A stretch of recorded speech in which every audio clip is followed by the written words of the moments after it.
The Packers look to bounce back against the Seahawks and punch their playoff ticket. Can Jordan Love and a beat-up Packers secondary get it done in Seattle? Let's find out. Yeah, I've been wanting this shit forever. I've been in the field with whatever they throw at me. Brush it off, pick myself up, moving on to the better. Okay. Hey. Yeah, ain't no errors, baby. It's a new era. I wake up early feeling rich like I'm cashed.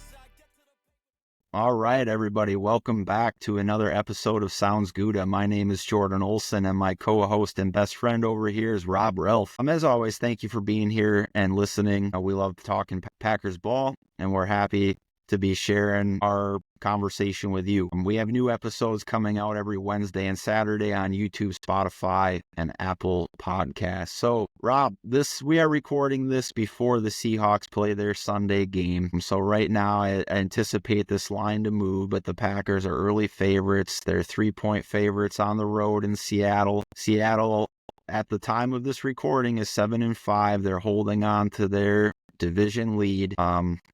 And the last time we saw Seattle, they rolled off 19 straight points to beat the Jets in New York. So what are you thinking about going into this game out west? Yeah, any single time I'm playing at Seattle, I always and will forever have 2014 nightmares. Mm-hmm. Seattle is a really, really tough place to play, just how it's always been.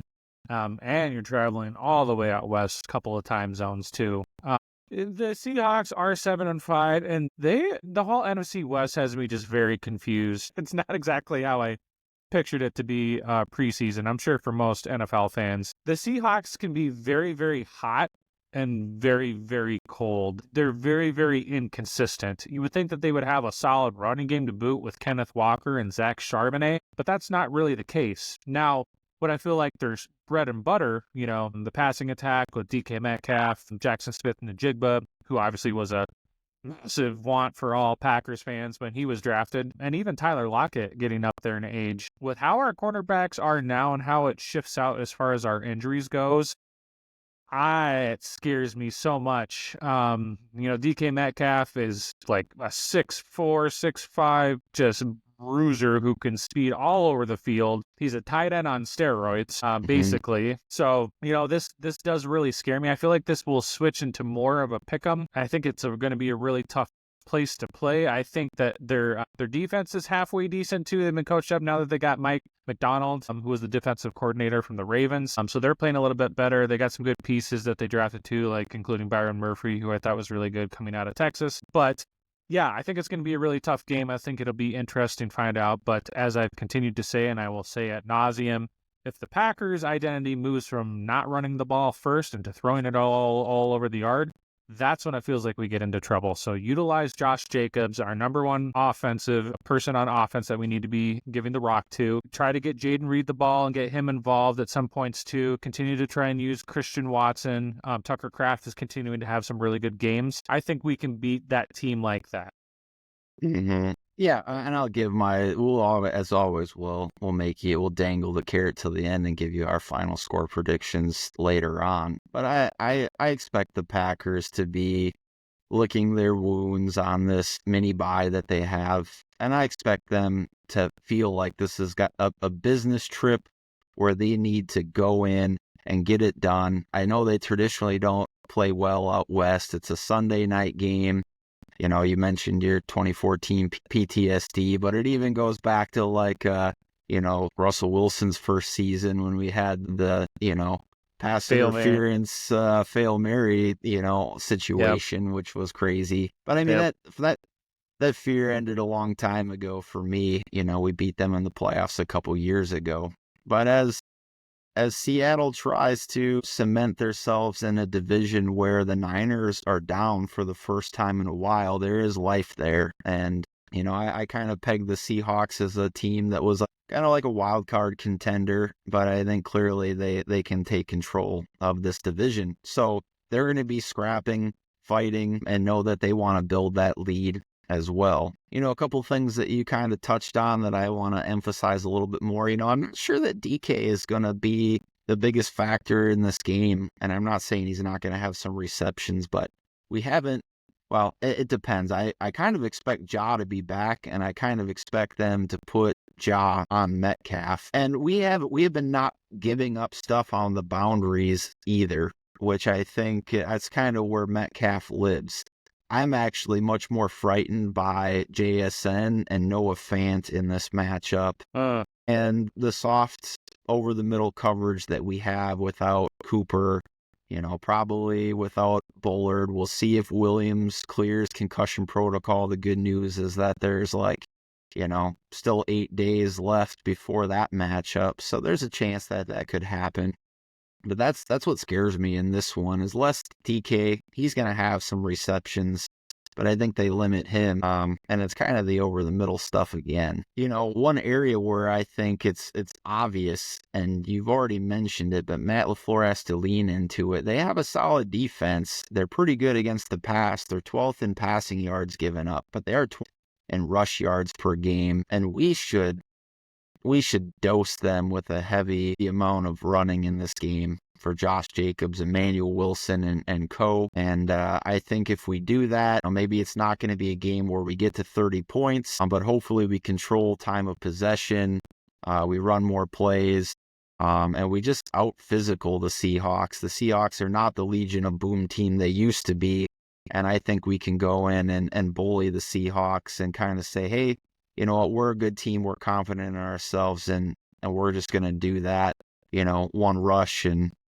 one play at a time. Yeah, for sure. Yeah, and you made a really good point, too, about being over the middle as far as Njigba and Noah Fant goes. I don't know.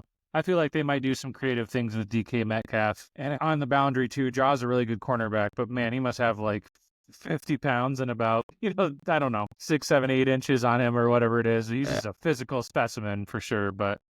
Mm-hmm. Yeah, I absolutely, man. The bread and butter for the Packers and how their offense operates, we've said this ad nauseum. We will continue to say it.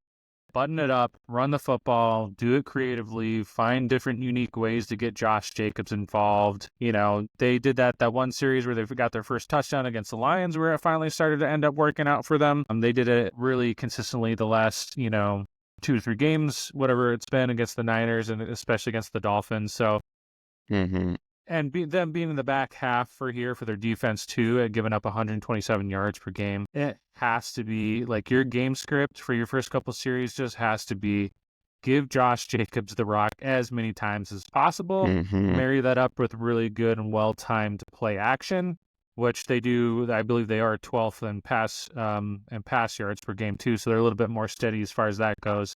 I think you can have a lot of success doing that. Yeah, one item of note is that Seattle's not very good at taking away the ball. They're 25th in the league. Their turnover differential's -6 on the season. So I think that's another place where we can gain an advantage in this game if we can go +2 in the turnover battle, because it doesn't really seem...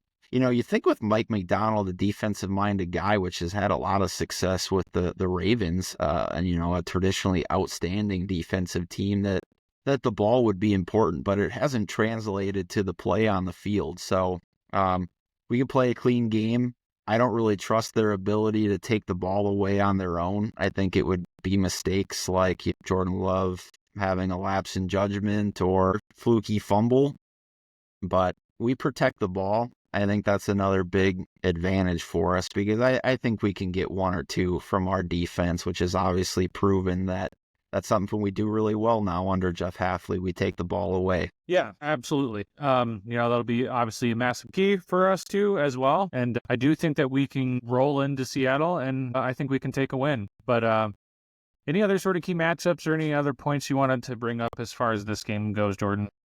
Well, I know you talked about the pass rush, which this is not it's an ongoing conversation and it's almost generic at this point in time, but I don't know. What were your thoughts on the Packers pass rush and what do they need to do against Geno Smith? Does Geno Smith scare you? I mean, or what is this? What do we need to do against Geno? No, I'd say he's like a middle of the row. He's like exact middle of the pack NFL quarterback. Top 15, I think, maybe top 20, top 15.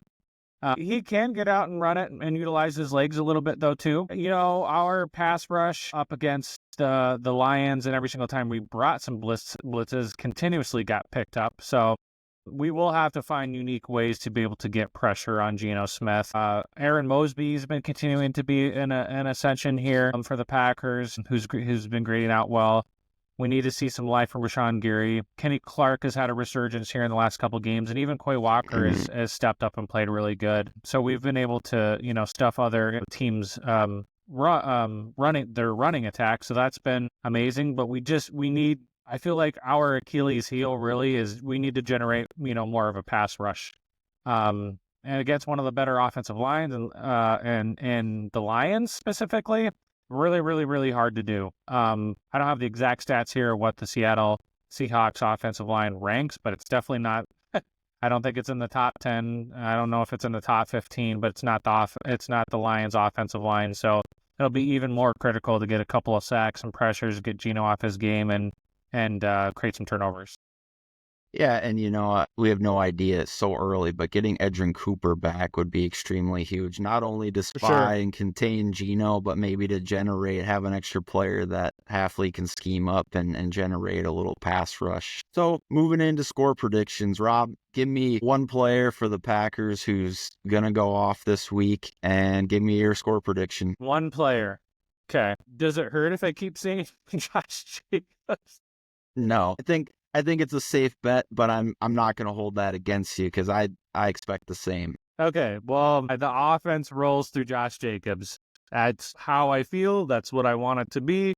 That's where I feel like we have success. And it even helps out your quarterback and Jordan Love, right? Having a really good running attack and doing that creatively. So, again, Josh Jacobs would probably be my player every week just because I love him, and that's what I would emphasize if I were an NFL coach, right, too. But run the ball, Josh Jacobs to me.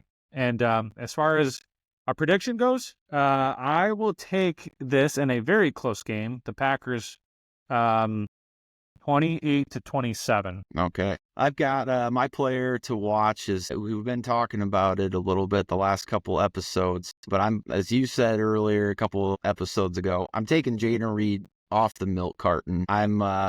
I don't know that he's going to have a 100-yard game, but I think he's going to get some yardage in this game. He's going to get some touches, and I think Matt LaFleur is going to bake him into the game plan early.